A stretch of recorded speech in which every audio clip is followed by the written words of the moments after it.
uko buri mu perezida muri abangiye kukubwira yicwaga nako inzozi za Afurika zo kuba umugabane ufite ubuzima bwiza bushingiye ku buhinzi buteye imbere, inganda n'ikoranabuhanga, uko yicwaga nako izo nzozi zabaga zipfuye.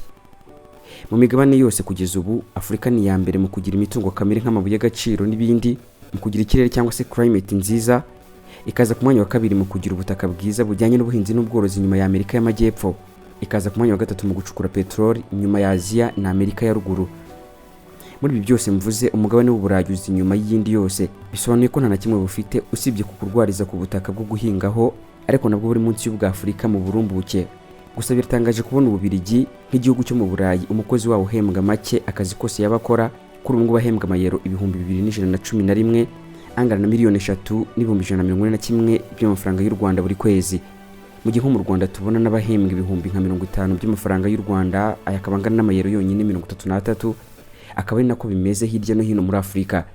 Ngaho rero mureke dukora inama. Ubu urasoza amashuri yisumbuye ukajya gushaka akazi ko mu rugo, mu kabari, muri resitora n'ibindi biciriritse nk'ibyo, ugahembwa n'atageze ku bihumbi 50 by'amafaranga y'u Rwanda. Uko buri mu perezida yicwaga niko ubuzima bwiza bushingiye ku rubyiruko rufite akazi keza rugahembwa neza bwabaga bupfuye.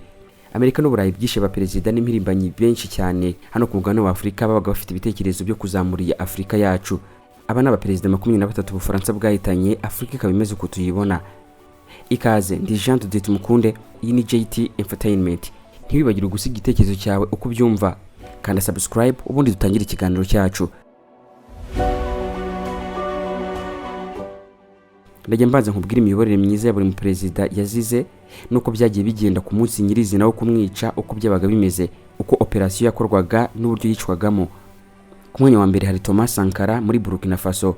Uyu yari afite umuhate wo guhindura Burkina Faso igihugu kihagije kidakeneye inkunga.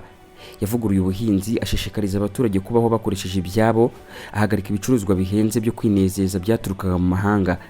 Yashyizeho inganda zitunganya imyenda, ahagarika ya myenda yaturukaga hanze. Yubatse ibihumbi by'amashuri, amavuriro n'imihanda ya gari ya moshi nta nkunga y'amahanga asabye. Ashishikariza abakozi ba leta kujya bakoresha amagare aho gukoresha amamodoka ahenze, cya kiguzi byagasabye atangira kucyubakisha inganda. Ibi akabikora n'akashishikariza abandi bayobozi ba Afurika kwigomeka ku bihugu by'Uburayi na Amerika bisahura Afurika, ibyababazaga Ubufaransa bufata umwanzuro wo kumwivugana. Dore uko yishwe.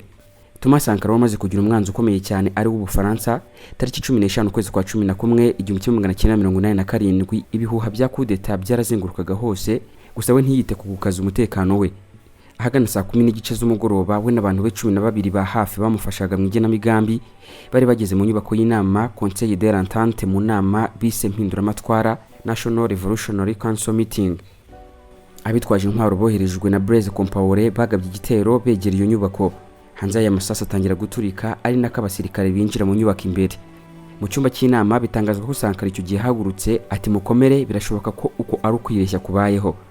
Ako kanya bari kumwe batangira kugwa hasi barashwe, ari nako bitwaje intwaro binjira. Thomas Sankara asa n'usohoka yamanitse amaboko atekereza ko arabaha impamvu yo kumureka. Icyo gihe umusirikare umwe yahise amurasa isasu mu gatuza ahita agwa hasi, umurambo we bakomeza kuwurasaho byibura amasasu 12.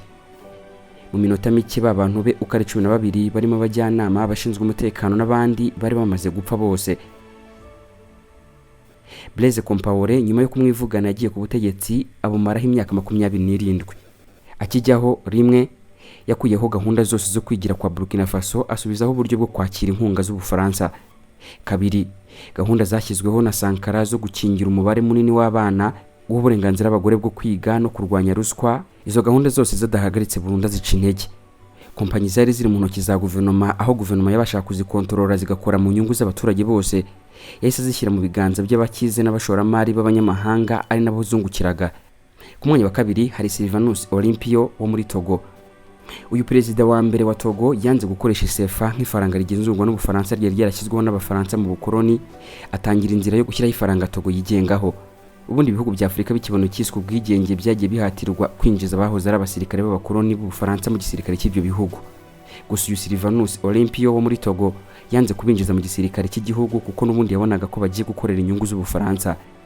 Uko kwigenga rero mu bya politiki n'ubukungu kwa Togo byaje gutuma Ubufaransa butekereza ko bugiye kwatakariza ingufu zo kuyigenzura, kandi n'ibindi bihugu bya Afurika bikaba byari gutera ikirenge mu cya Togo buramwica.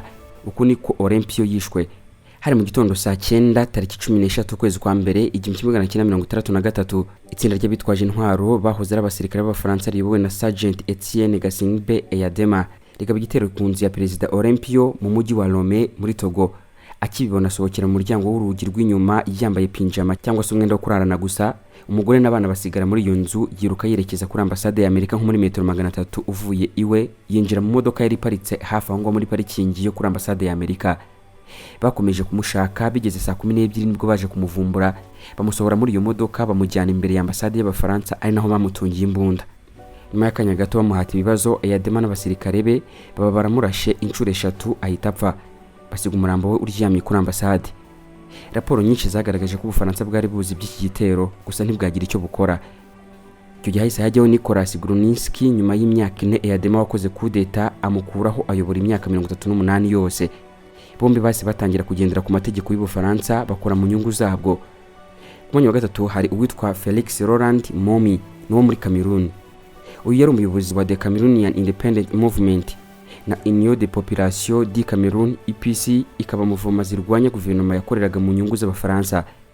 Byatumye bagize iyi muvoma y'abahura n'ihohoterwa rikomeye ry'Ubufaransa. Uyu utaragize amahirwe yo kuba perezida yavuye mu gihugu cye cya Cameroon ahunze Abafaransa ahungira mu gihugu cya Ghana. Mu gihe yari arwaye yaje gutumirwa i Geneve mu Busuwisi kwivurizayo nk'ahantu yatekereza ko hari amahoro nta kibazo cyaho. Agize yakiriwe n'abakozi b'ikigo cy'ubutasi cy'Ubufaransa n'inyungu zabwo mu mahanga kizwi nka French Secret Service DGC, Direction Générale de la Sécurité Extérieure. Baramuganirije amubwira ko ari Abafaransa gusa bifatanyije nawe mu kubohora Cameroon. Abo nibo bashyize uburozi mu cyo kunywa bamuhaye. Yararwaye bikomeye bigeze tariki 3 ukwezi kwa 11 1960 arapfa. Akaba yarapfuye habura amezi make kugira ngo abeho amatora yo muri Cameroon. Ku mwanya wa 4 hari uwitwa Mehdi Ben Barka wo muri Maroc. Yari umwe mu bayobozi ba Istiklal Party, ishyaka ryarwanya kwivanga kw'Abafaransa na Amerika muri politike ya Maroc, akanarwanya umwami Hassan wa kabiri wayoboraga Maroc mu nyungu z'amahanga. Yigeze guhuza inama y'imigabane 3 wa Afrika, Asia na Latin America, inama yo kwigumura kwa bazungu. Muvoma zose ziturutse muri iyi migabane zihurira i Havana muri Cuba. Hakaba hari n'ibindi byinshi yagiye akora. Dore operation yo kumwica uko yagenze.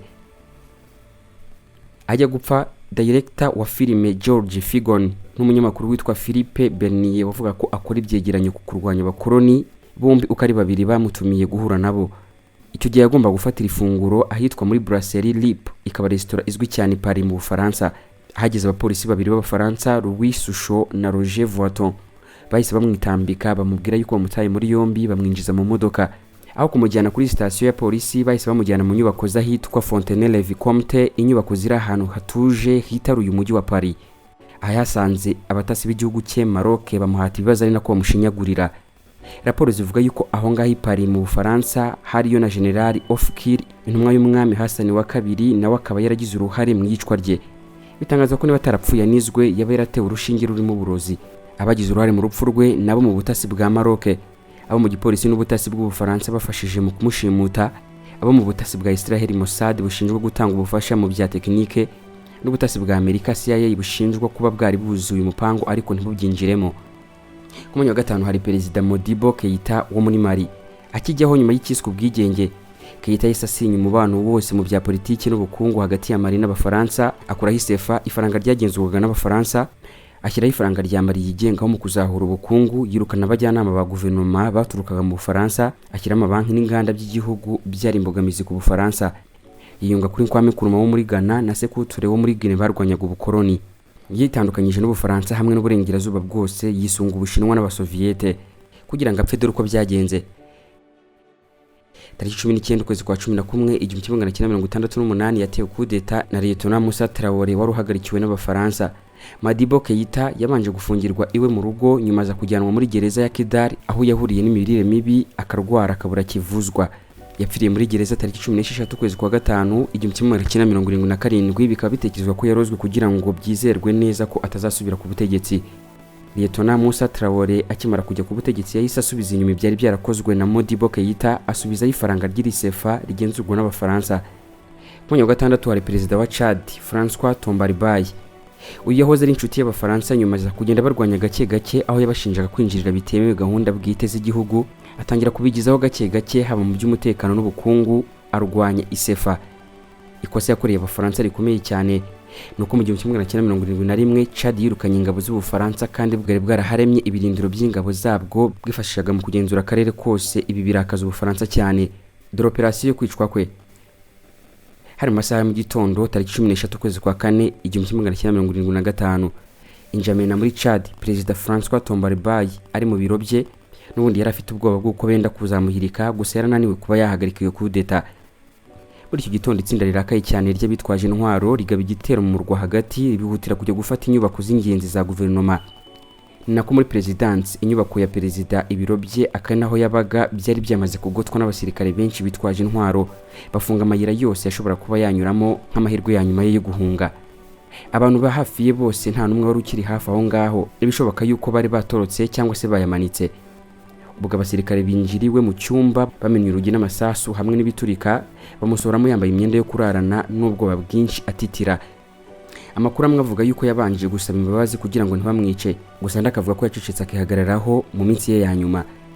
Mu mbuga imbere y'ingoro ye niho bamurasiye inshuro nyinshi, ariko nanone amakuru akavuga yuko babanje kumwica urubozo, ibirimo no kumumena amagufa y'imbavu. Babona kumurasa, umurambo we bawusiga uryamye mu mbuga yaho yabaga. Bigeze saa 6 z'amanywa nibwo baje gutangaza ko abitwaje intwaro bafashe igihugu mu biganza.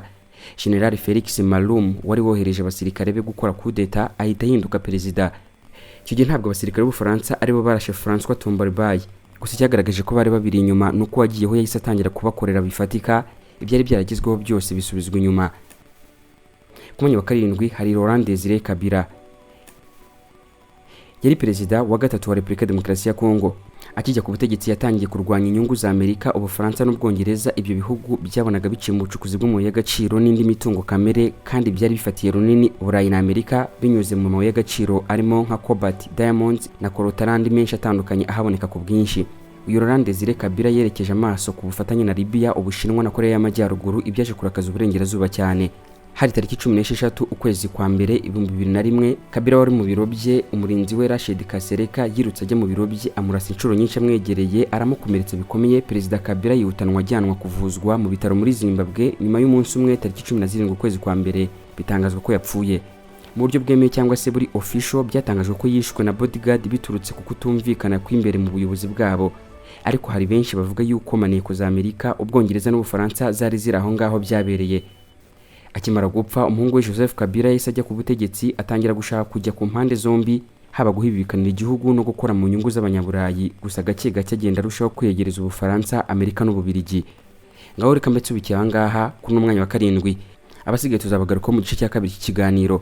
Ntibibagire gusiga igitekerezo cyawe uko byumva, aho ubona bipfira n'iki abaturage ba Afurika bashobora kuba bakora bafasha abaperezida b'ibihugu bariho mu kwigobotora ubukoroni. Wakoze cyane, reka duhure mu gice cya 2.